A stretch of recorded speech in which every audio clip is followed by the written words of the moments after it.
임대차 3법 때문에 결국은 사회적 재난이 터졌다. 이 말이 여러분 사실일까요? 일단 이것을 보시죠. 요즘 전세 사기 때문에 난리도 아니죠. 당장 인천시 미추홀구의 전세 사기 피해자만 2,479명입니다. 엄청납니다. 아마 보기 드문 악질의 전세 사기가 아닌가 이렇게 평가할 수 있는 대목이에요. 진짜 장난 아니죠. 그런데 문제는 인천 미추홀구만 이런 게 아니라는 거예요.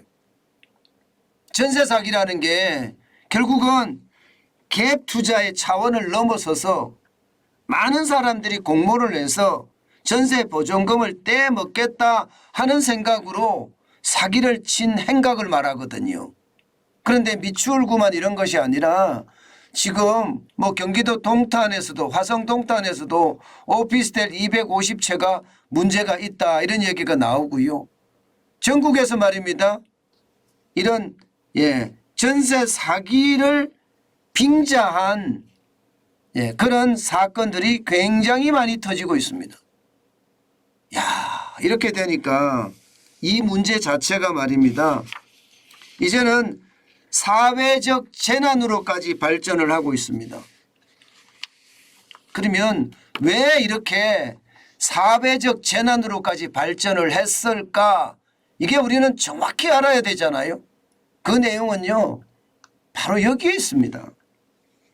제가 문재인 정부가 임대차 3법을 무식하게 밀어붙일 때 목이 터져라 외쳤습니다. 이렇게 하면 시장에 왜곡이 오고 언젠가는 전세 대란이 터지고 그에 따르는 사회적 피해가 어마어마해질 거다. 제가 그런 말씀을 열심히 설명을 드렸습니다. 임대차 3법 중에 말입니다. 전월세 신고제나 뭐 전월세 상한제는 그나마 봐줄만 한다고 하더라도요. 이 계약갱신 청구권제 이게 문제입니다. 왜냐하면 기존에 계약을 2년 동안 계약을 했습니다. 그런데 이 계약을 4년으로 바꿨습니다. 2년 계약하고 추가 계약 갱신 청구권제를 사용해서 2년을 더 살 수 있거든요. 바로 이게 문제가 됐던 겁니다.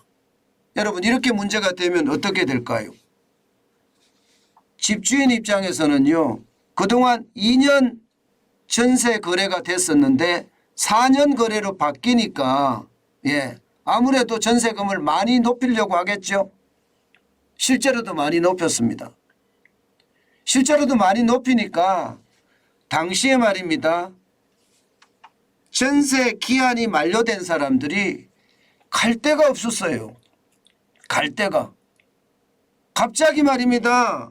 전세 자금이 폭등했거든요. 그러니까 가는 사람들마다 뭐 빌라로 가지 않으면 아니면 연립주택으로 간다든가 그것도 아니면요. 경기도 수도권으로 쫓겨갔습니다. 당장 말입니다. 그만한 돈이 없잖아요. 1년에 전세 보증금이 5천만 원씩 1억씩 오르면 서민들은요. 다 하나같이 줄여서 갈 수밖에 없습니다. 실제 줄여서 가는 사람들이 굉장히 많으니까 이게 결국은 경기도로 쫓겨가거나 그렇지 않으면 빌라로 아니면은 다세대로 뭐 연립으로 쫓겨갈 수밖에 없었습니다. 문제는 이 빌라로 쫓겨간 사람, 다세대로 쫓겨간 사람, 이 사람들이 또 문제가 됐던 거예요. 왜? 이미 말입니다. 계약갱신 청구권제가 2년 플러스 2년, 2 플러스 2년이 되니까요. 아파트도 전세 가격이 올랐지만 빌라도 올랐습니다. 다세대도 올랐습니다. 연립도 올랐습니다. 심지어 경기도 이 수원 뭐 수도권 인근도 다 올랐습니다. 그러니까 이게 엄청나게 오른 거예요. 여기서 이제 문제가 발생하기 시작한 게 뭔가 하면요. 갑자기 이제 집값이 떨어진 거예요. 집값이 떨어지니까 어떻게 됩니까, 여러분? 집값이 떨어지니까 그동안 전세 가격을 굉장히 올렸는데 집값이 떨어지니까 내줘야 될 판입니다. 내줘야 될 판이에요. 그러니까 갭 투자한 사람들 입장에서는요. 예, 전세 사기를 안 하려고 했다고 하더라도요. 워낙 가격이 많이 떨어지니까 내줘야 될 돈이 굉장히 많아요. 예, 그러면서 자연스럽게 다 못 내주니까 어떻게 됩니까? 파산을 할 수밖에 없잖아요. 이게 심각한 지금 사회 문제를 가지고 온다 이렇게 이야기할 수가 있습니다. 물론 공모해서 말입니다.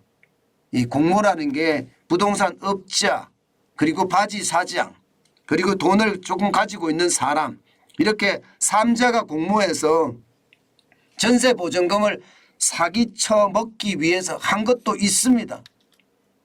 그렇지만 이게 어쩔 수 없는 전세 가격이 폭락하면서 갭 투자를 한 사람들도 문제가 될 수 있습니다.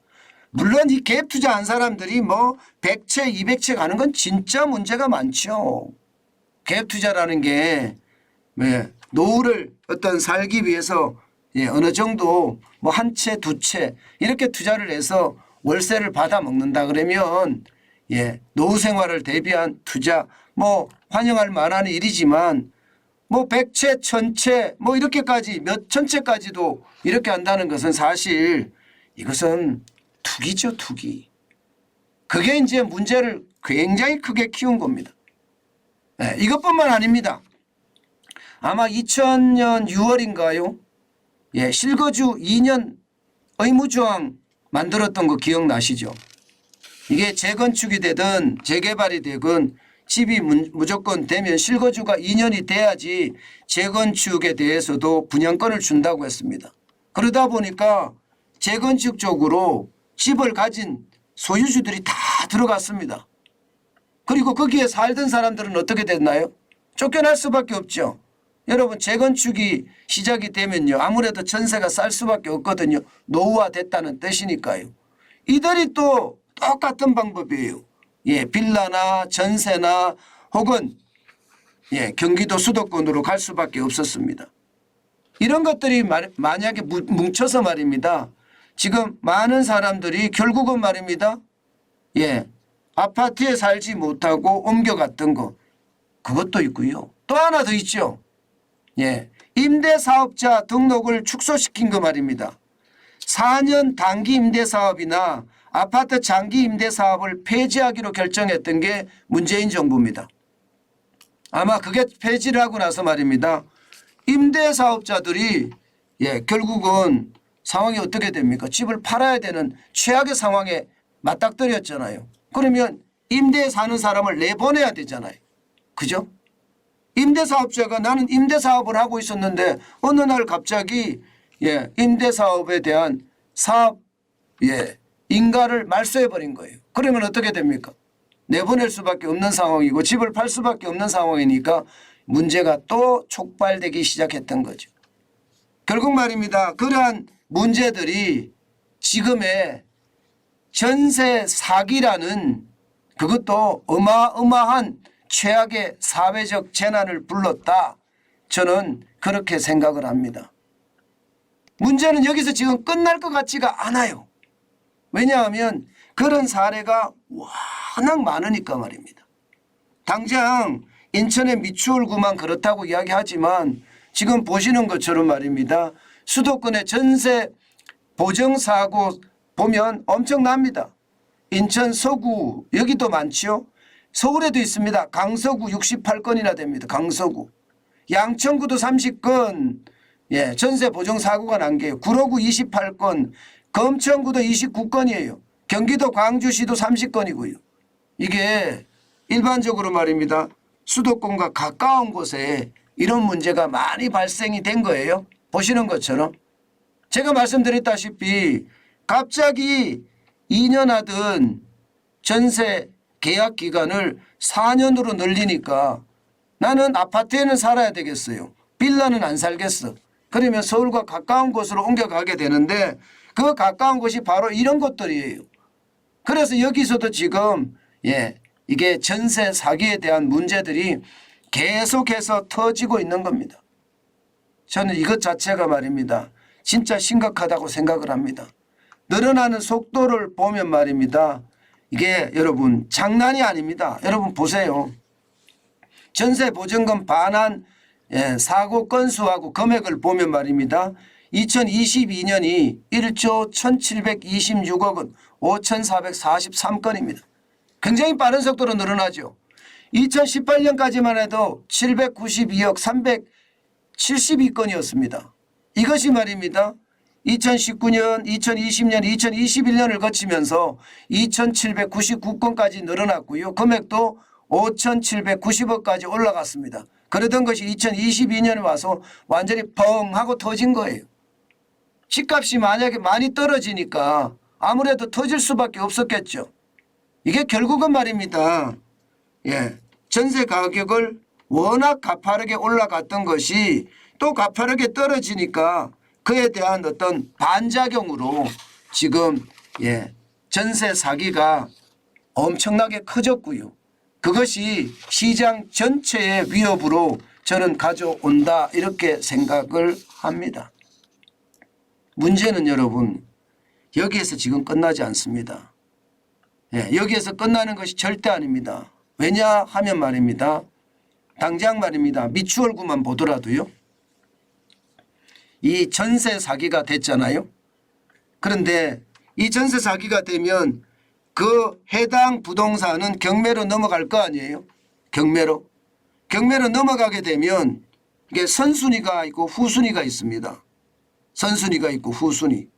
이게 경매로 넘어간다고 하더라도 지금 살고 있는 사람들은 후순위예요. 후순위.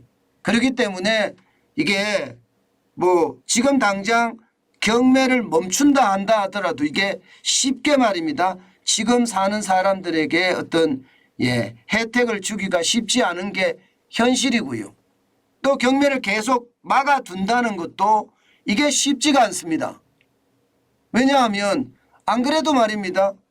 은행은 뭐 그나마 다행이지만 제2금융권은 지금 PF 때문에도 PF 부동산 대출 때문에도 지금 문제인데다가 유동성 비율이 약한 데가 굉장히 많거든요. 그런 것까지 다 따지면 이게 계속 멈춰 놓을 수도 없습니다. 그렇다고 정부가 다 매입을 해준다? 정부가 매입해 주는 것도요. 이게 범죄로 인해서 발생된 사건을 정부가 다 매입해 준다 그러면 예를 들어서 보이스피싱 사고 같은 경우 이거 정부가 물어줘야 되거든요. 정부가. 그러니까 이게 잘못하면 시장 전체의 어떤 근간을 흔들 수도 있습니다. 특히 말입니다. 민법에서는 4인 간의 거래이기 때문에 이것은 어떻게 할 수가 없다 이렇게도 이야기합니다. 결국 말입니다. 특별법 문제로 갈 겁니다. 특별법 문제로. 그러면 특별법으로 만들고 그때까지 갈 때까지 또 시장에 이게 민법에 최대한 4인 간의 어떤 거래에서 정부가 최소한의 어떤 개입이 일어난다는 것 이게 특별법으로 정하면 되긴 하거든요. 이제 그렇게 갔을 때 상황은 약간의 어떤 대란의 조짐은 좀 막을 수 있고 사기의 어떤 그 손해에 대한 것은 보상을 좀 받을 수가 있을 겁니다. 문제는 시간이에요. 시간이 그렇게 됐을 때 과연 가능할 건가. 게다가 말입니다. 이게 제2금융권이 선순위 채권인데 선순위 채권을 만약에 못 받게 되면 어떻게 될까요? 못 받게 되면 문제가 생길 수도 있죠. 안 그래도 말입니다. 여러분 제2금융권은 업감결을 보면 이게 생각보다가 여러분 유동성 비율이 좋지 않습니다. 카드사야 385.4%로 가장 높지만 새마을금고 보세요. 70%밖에 안 됩니다. 유동성이. 이게 100을 가지고 있어야지만이 그래도 다행인데 100도 안 가지고 있다는 얘기. 단위농협도 지금 100%입니다. 저축은행도 경우에 따라서 다 다릅니다. 평균이 지금 177.1%라는 거지 작은 데는 낮은 데는 굉장히 낮다는 이야기죠. 이렇게 됐을 때 여러분 결국 말입니다. 사회적 재난이 자칫 잘못하면 시간이 제대로 해결을 못해서 유동성에 충격을 주고요. 여기에다가 부동산 PF에 대한 어떤 충격까지 가세를 하면 금융위기로까지도 발전될 수 있다는 겁니다. 사회적 재난에서 끝나는 것이 아니라 금융재난으로도 갈 수 있다는 것이 지금 현재입니다. 저는 이것을 보면서요.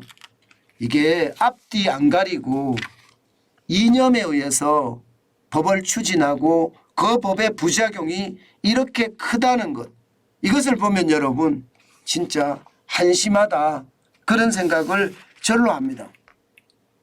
대한민국의 지도자들이라는 사람들은 분명히 국회의원이 지도자 맞습니다. 그런데 그 지도자가 말입니다. 이게 한 치 앞을 내다보지 못하고 이념에 의해서 이렇게 법제화했다는 것은 여러분 어떻게 생각을 하면요. 지도자의 자격이 없는 거예요. 그들은요. 지도자이기 이전에 권력을 오랫동안 향유하고 싶은 것, 아마 그것이 작동됐던 것은 아닌가 그렇게 생각을 합니다. 저는 윤석열 정부가 이 문제 진짜 잘 해결해야 됩니다. 굉장히 난제입니다. 굉장히 난제예요. 이것 잘못 해결하면 말입니다. 이게 법리도 건드리게 되고요. 민법의 근간을 흔들 수도 있고요. 게다가 전세 사기한 사람들이 지금 계속해서 극단적인 선택을 하고 있는 상태인데 국가가 책임을 이게 놔버리도 문제잖아요. 그렇기 때문에 아마 정부도 굉장히 어려운 그런 선택을 해야 될지도 모릅니다. 분명한 것은요. 이게 잘못된 법이 만들어져서 사실은 그 후폭풍으로 지금 사회적 재난, 전세 사기라는 사회적 재난이 터졌기 때문에 여기에 대한 어떤 치유책은요. 반드시 말입니다. 반드시 확실하게 만들어야 돼요. 자칫 잘못하면요. 이거 굉장히 큰 사회적 파장을 또 가져올 수도 있습니다. 그렇기 때문에 여러분 이 상황은요. 그 어느 때보다 아주 예민하고요. 굉장히 어렵고요. 참 힘든 그런 주제가 되지 않겠느냐 그런 생각은 해봅니다. 지금이라도요. 윤석열 정부가 과감하게 이게 개혁을 해가는 거 반드시 필요합니다. 지금 전세 사기라는 이 큰 문제에서 터졌잖아요. 이게 말입니다. 여러분 터질 거라는 건 몰랐을까요? 정부가? 저는 알았을 거라고 생각해요. 왜냐하면 개혁갱신 청구권 자체가 2년 플러스 2년이 됐으니까 그 파장이 지금쯤 올 거라고 예상하지 못했을까요? 저는 그 예상이 충분히 왔을 거라고 생각합니다. 지금 그 어느 때보다 말입니다. 비정상을 정상화하는 거 필요합니다. 지금처럼 윤석열 정부가 지지부진하잖아요. 지지부진하면 이것은 문제가 굉장히 커질 겁니다. 아마 지금 전세 사기의 어떤 대란이라고 저는 보이는데요. 이 사회적 재난이라는 제가 표현까지 썼으니까 더 큰 저는 재난이 몰려올 수도 있다. 저는 이렇게 생각합니다. 지금 국회의원들이 손 놓고 있을 때가 아닙니다. 자칫 잘못하면 사회적 재난이 금융재난으로도 발전할 수 있다는 것 아마 여러분들도 이제 인식할 수 있을 겁니다. 그만큼 지금 충격적인 사태가 벌어지고 있다 이런 얘기입니다. 분명한 것은 극단적 선택을 더 이상 방치해서도 안 되고요. 또 시장경제를 무너뜨려도 안 됩니다. 선택이 굉장히 복잡하지만 분명히 해결책은 있을 겁니다. 아마 그 해결책이 여야가 이념을 배제하고요. 합리적인 어떤 생각을 하고 객관적인 선택을 할 수 있는 특별법. 아마 그 방법밖에 다른 방법은 없을 것 같습니다. 문제는 이게 전세 사기와 연루가 됐느냐 아니면 깡통 전세가 됐느냐 이제 이것을 가리는 게 아마 쉽지 않을 겁니다. 이것도 논란이 엄청 될 겁니다. 깡통 전세하고요. 전세 사기하고 구분하기가 쉽지 않을 거거든요. 그렇지만 지독하게 들여다보고 현장 중심의 해결책을 내는 것, 이것도 윤석열 정부가 해야 될 일이 아닐까 저는 그렇게 생각합니다.